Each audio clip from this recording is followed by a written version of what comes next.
സാധാരണ പെൺകുട്ടി എന്തിനെ ഒറ്റയ്ക്ക് ഒരു കമ്പാർട്ട്മെന്റിൽ യാത്ര ചെയ്തു? നിങ്ങൾ ഇതൊക്കെ ചോദിക്കുമ്പോൾ ഇതൊക്കെ ചോദിക്കണം. അതൊന്നും നിങ്ങൾ പറയുന്നത് നിങ്ങളുടെ ഭാഗം സത്യമാക്കാൻ വേണ്ടി.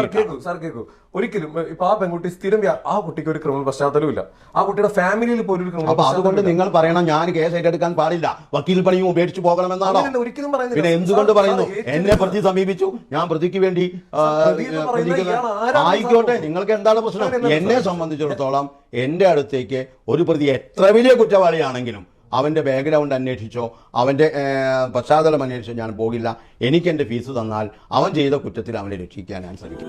എടാ, നമ്മുടെ മുൻഗാമികളായ പൂർവികരെല്ലാം പറഞ്ഞു കേട്ടിട്ടുണ്ട്, മരണപ്പെട്ടു പോയാലും സൊസൈറ്റിയിൽ കമ്മ്യൂണിറ്റിയിൽ നല്ലതെന്തെങ്കിലും പറയാൻ എന്തെങ്കിലും ബാക്കി വെച്ചിട്ട് താൻ ഇവിടെ ജീവിച്ചിരുന്നു എന്ന് തെളിയിക്കുന്ന എന്തെങ്കിലും ഒരു നല്ല കാര്യങ്ങൾ ചെയ്ത് മടങ്ങണമെന്ന്. പക്ഷെ ഇപ്പോഴത്തെ മരണപ്പെട്ട ഈ വക്കീലിന്റെ അതല്ലെങ്കിൽ ഈ വ്യക്തിയുടെ ഏതൊരു വീഡിയോന്റെ കമന്റ് ബോക്സ് ചെക്ക് ചെയ്ത് നോക്കിയാലും സൊസൈറ്റിയിൽ നിന്ന് അദ്ദേഹം നേരിടുന്ന അശ്ലീലമായ വളരെ മോശപ്പെട്ട തെറികളും അസഭ്യങ്ങളുമാണ്.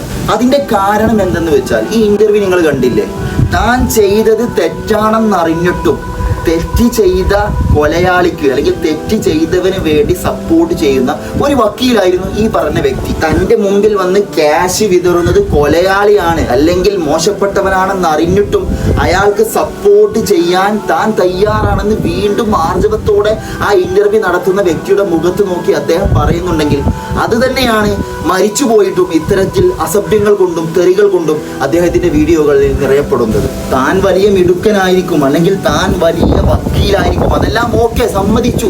പക്ഷെ തൻ്റെ അടുത്ത് വന്ന് കുറ്റമേറ്റ് പറയുന്ന വ്യക്തിക്ക് പോയിട്ടും കോടതിയിൽ നീ വക്കാലത്ത് പറയുമ്പോഴും നിരപരാധിയുടെ നീതിപീഠത്തെ അല്ലടോ നീ തകർത്തുകൊണ്ടിരിക്കുന്നത്.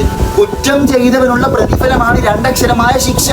ആ ശിക്ഷ നൽകുന്ന കോടതിയിൽ നിന്ന് തന്നെ അന്യായപരമായിട്ട് വക്കാലത്ത് കൊടുത്തിട്ട് അവനെ നീ പുറത്തിറക്കി വരുമ്പോൾ നീ എങ്ങനെയാണ് ഒരു മിടുക്കനായ വക്കീലായി മാറുന്നത്?